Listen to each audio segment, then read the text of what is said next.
Speaker, I will now make a statement on the Government's response to today's judgment by the Supreme Court.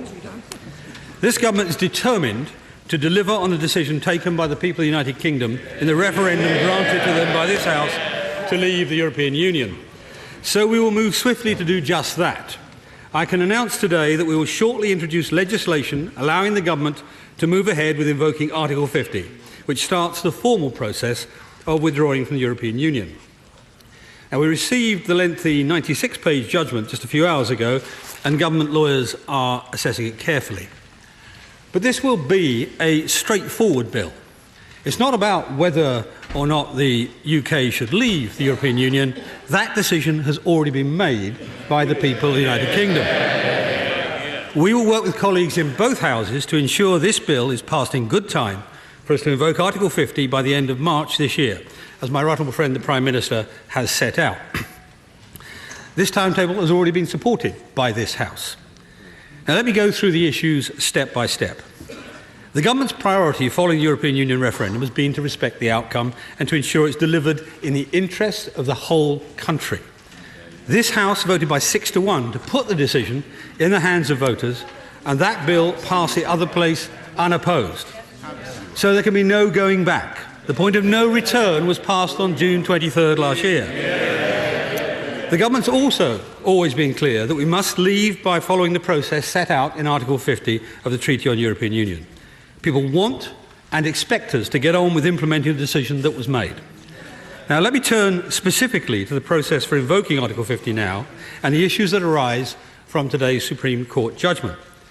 The Government's view, in which we argued in both High Court and subsequently the Supreme Court, was that it was constitutionally proper and lawful for the Government to begin to give effect to the decision of the people by the use of prerogative powers to invoke Article 50. Today, the Supreme Court has agreed with the High Court's judgment that the prerogative power alone is insufficient to give notice under Article 50, and that legislation is required in order to provide the necessary authorisation for this step. In addition, the Supreme Court considered the roles of devolved legislatures in the process of triggering Article 50. On this, the Supreme Court ruled that, and I quote from the summary, relations with the EU and other foreign affairs matters are reserved to the United Kingdom Government and Parliament, not to involved institutions.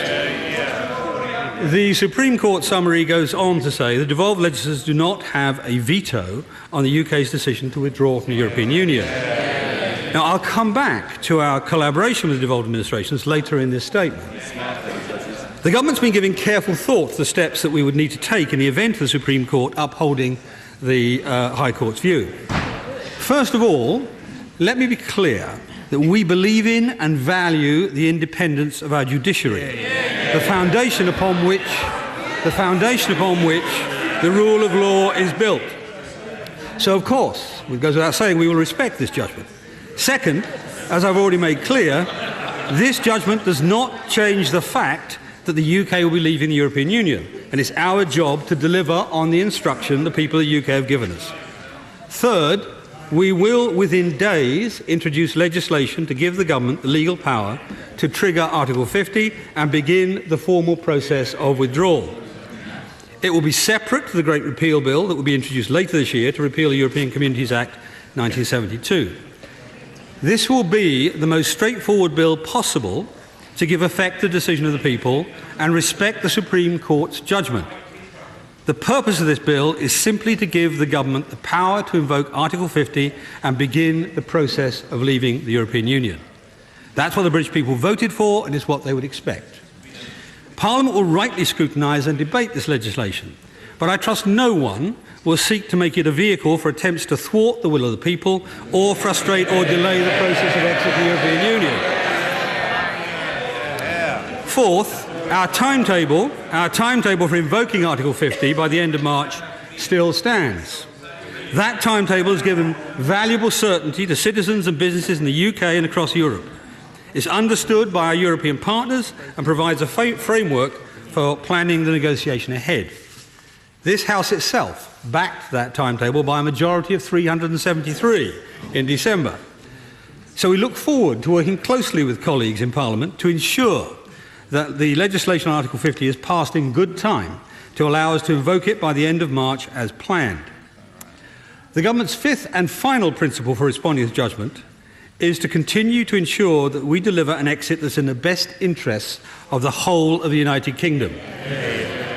The Supreme Court has ruled clearly in the government's favour on roles of devolved legislatures in invoking Article 50. But whilst this provides welcome clarity, it in no way diminishes our commitment to work closely with the people and administrations of Wales, Scotland and Northern Ireland as we move forward with our withdrawal from the European Union. Let me conclude with a word on what today's judgment means to the UK and the nature of our democracy.